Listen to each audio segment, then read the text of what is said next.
What's good, people? CJ Williams for Culturalist Theory, and today we got a good one. Ice Cube has to be one of the most underappreciated figures in entertainment storied history, putting in work as the lead writer and MC for NWA, as well as building one of the most solid solo discographies the game has ever seen. Cube has been on both sides of the camera while also holding the titles of entrepreneur and executive producer. Today we're breaking down Cube's catalog and giving flowers to one of the game's greatest. But before that, we're gonna need you to drop a like, subscribe to the channel, and start a dialogue down in the comments. Let's get to it. Number 10, I Am the West. 3 Stacks said it best about the origin of the word hip hop. First, you gotta be hip, and the older you get, the further you get away from that. Well, Cube's 9th studio album sounds 15 years removed from its hipness. By refusing to update his sound, I Am the West sees O'Shea unable to divorce his flow and style that he cultivated in the early 90s. One notable moment came via a shot of sorts at Lil Wayne when Cube spits, "Niggas round the world that think they wanna bang, don't get your ass caught up like Lil Wayne." The line stemming from an alleged incident between G-Unit's 40 Glock, a Crip, and the Cash Money millionaire with blood affiliations. It's a long story. Look it up on YouTube if you want to know the specifics. He also takes time to show love to his wife of 20 years on Nothing Like LA, and finds himself on some vintage, bass-heavy 2000s Southern production with All Day Every Day. But the album just falls flat, no real tracks to grab the listener. While he is grandfathered in the OG status, even making room for his son to spit on 2 tracks, that same title served almost as a barrier between him and younger audiences. Number 9, War and Peace Volume 1, The War Disc. After 4 stellar releases, Cube sounded out of his element following a 5-year break. The first installment in the War and Peace disc lacks both the militant messaging and nuanced sounds found on earlier projects. With the exception of a couple of Mac 10 songs, the album is void of any big name features. Standouts include Ghetto Vet, which was also featured on the I Got the Hookup soundtrack, and The Curse of Money with bars from the aforementioned Mac 10. The album might be certified platinum, but we can't be sure that the product satisfied the needs of the customers. This, coupled with a noticeable lack of subject material, made the album a lethargic entry in Cube's catalog. It's a perfect example of how record sales shouldn't dictate to hip-hop fans what is hot and what's not. Number 8, Raw Footage. Cube's 8th studio joint sees the 39-year-old rapper taking aim at the political state of the country while reminding listeners who started gangsta rap. With features from Young Jeezy,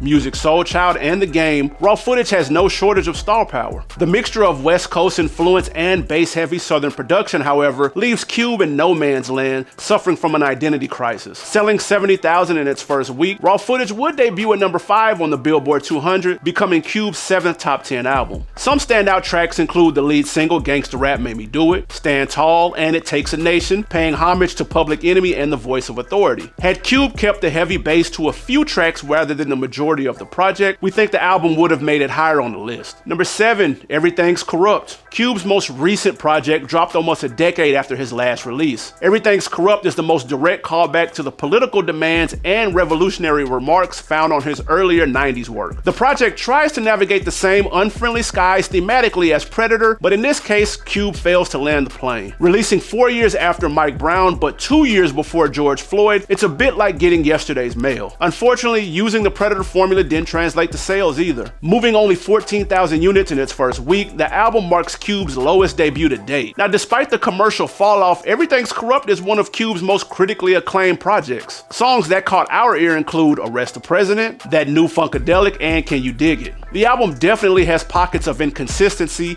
like On Them Pills, One for the Money, and Still in the Kitchen. Despite those lows, it's clear Cube is hungrier and more polished than he's been in nearly 2 decades. Number 6, War and Peace Volume 2, The Peace Disc. The second part from the 2-album project was Ice Cube's last in a partnership with Priority Records. We get to hear Cube, Dre, and Ren reunite on the intro track Hello, O'Shea's reflective and thankful side on the laid-back 24 More Hours, and Cube's delivering one of his most focused performances, dropping gems about predatory industry practices with record company pimping. Pimp Romeo and Can You Bounce don't mesh well with the rest of the track list, but it's still one of Cube's most solid offerings to date. The star of this album being the banger You Can Do It, which was a hit not only in the US but in the UK as well, thanks to its appearance in the popular Friday sequel. This will mark Ice Cube's second hiatus, with fans waiting 6 years for his next music project. Meanwhile, he had a mean movie streak, starring in or producing a dozen movies during that time. Before we get to the top 5 albums from the gangsta rap pioneer, Cube has a number of fire soundtracks. But let's put the debate to bed today. Which movie soundtrack involving Cube was the dopest? Boys in the Hood, Friday, The Players Club, or something else? Jump in the comments and let us know. And yes, that top 10 soundtracks list will be coming. Number 5. 5, Lethal Injection. The fourth release from the Big Three mogul is smooth and cohesive as a whole, yet divisive and contentious at its roots. Fans are undecided about whether this is a sleeper or an album that needs to be put to bed. Using more bass and synthesizers than previous projects, Cube focuses on making music you can drop your top and ride to. It was commercially more successful than Predator, selling 25,000 more units in the first week, but he drew criticism for the shift in subject matter. Slappers like Really Though,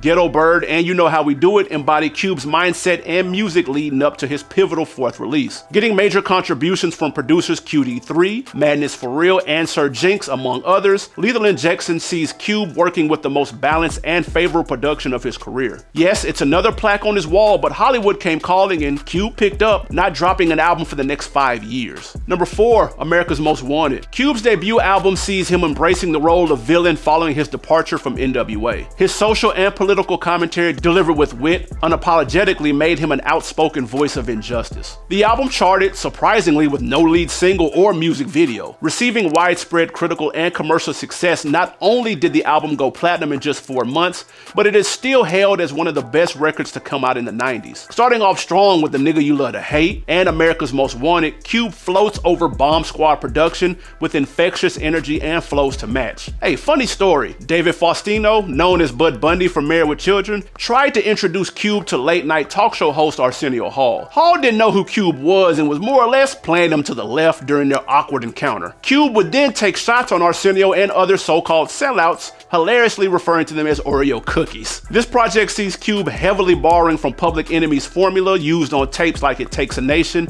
and Fear of a Black Planet. Cube even features Chuck D and Flavor Flav on back-to-back tracks. Even with this influence, he clearly establishes his own identity, mixing East Coast sounds and styles with West Coast culture. The legendary album is one half NWA and one half Ice Cube, being both revolutionary and aggressive. Other tracks to check for would be Who's the Mac, It's a Man's World, and Rolling with the Lynch Mob. It's almost top 3 time, ladies and gentlemen, but first I got one last question for you. Cube's Hollywood resume is damn near as strong as his music catalog. We all love the classics like Friday and Boys in the Hood, but what's Cube's sleeper movie? One that doesn't get enough recognition in your eyes. And it doesn't have to be one he directed, it can just be one he acted in. If you ask us, low key, Lottery Ticket was a straight ass little movie. It doesn't get the respect it deserves. But leave a comment, let us know what your sleeper is. Alright, time for the top 3. Number 3, Predator. Cube's third studio album and the only one to reach number 1 on Billboard had strong contributions from DJ Pooh, Sir Jinx, and Cypress Hill's mastermind DJ Muggs, and even Cube himself behind the boards. The Predator manages to move Cube's vision to a more accessible mainstream audience. Up to this point, we had love and respect for his work with NWA, along with critical acclaim around his first 2 solo outings, but he still hadn't managed to cement his voice as a pioneer and player alike. That all changed with bangers like We Had to Tear This Motherfucker Up and Who Got the Camera, released in the shadow of the LA riots due to the Rodney King beating and trial. Led by It Was a Good Day and Check Yourself, which will become signature singles in Cube's catalog. He was able to reach new commercial heights while still maintaining his stance against police brutality, corrupt governments, and gang culture in 90s LA. Cube laid the groundwork for a socially conscious album with a contemporary West Coast sound. Shout out to the videos as well. Did you peep that Check Yourself picks up right where It Was a Good Day left off? The Predator is entertaining from the first to the last track with minimum skips, and 30 years later it still stands as one of the most foundational albums in the framework that is West Coast hip-hop. Number 2, Death Certificate. Improving upon the sound he cultivated on his debut with the Bomb Squad, O'Shea irons out the wrinkles, swapping out rough and choppy East Coast samples with the soul samples fueling the G-Funk boom of the early 90s. Nobody was safe on this record either. The Wrong Nigga to Fuck With sets the momentum, unapologetic in his oppression to white America. Colorblind sees Cube maneuvering the streets of LA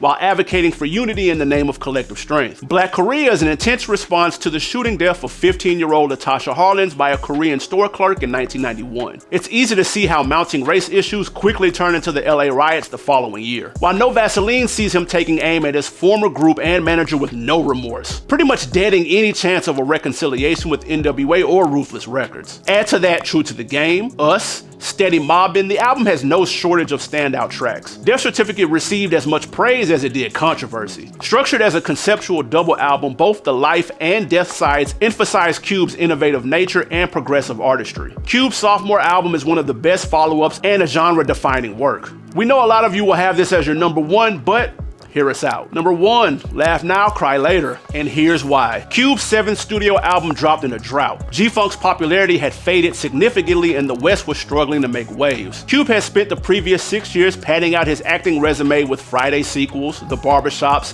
and Are We There Yet? It's easy to see how Cube's first independent release would have slipped through the cracks of even day one fans. The project is balanced, not too conscious like Death Certificate, and not too commercial like Lethal Injection. The production on the album is diverse, not falling back on previous collaborators The Bomb Squad or Sir Jinx for tracks. Scott Storch, Swiss Beats, Lay Law, Lil Jon, and DJ Green Lantern are all different producers with long rap sheets, bangers in their back pockets, and they brought them to this project. Unlike his later works, Laugh Now doesn't sound like Get Off My Lawn rap or an unwarranted ego trip. The West Coast legend is witty and thoughtful on tracks like The Nigga Trap, While We Thugs, A History of Violence, and Stop Snitching. On the other hand, he is still capable of creating the vicious bangers like Smoke Some Weed, Go to Church, and Chrome and Paint. He shows the ability to shake the industry full of young MCs on child support and humbly recalls the early 80s on Growing Up, paying homage to his former partners in rhyme. Laugh Now, Cry Later is a work of a mature, not too old, not too young Ice Cube who learned a lot of life lessons on this bumpy road to success. We see a young veteran who earned his stripes and didn't get stuck in his old ways. If you love West Coast hip hop, make sure you check out our list of the Game's albums ranked here. Don't forget to subscribe and hit that like button as well. I'm CJ Williams, and I'm out.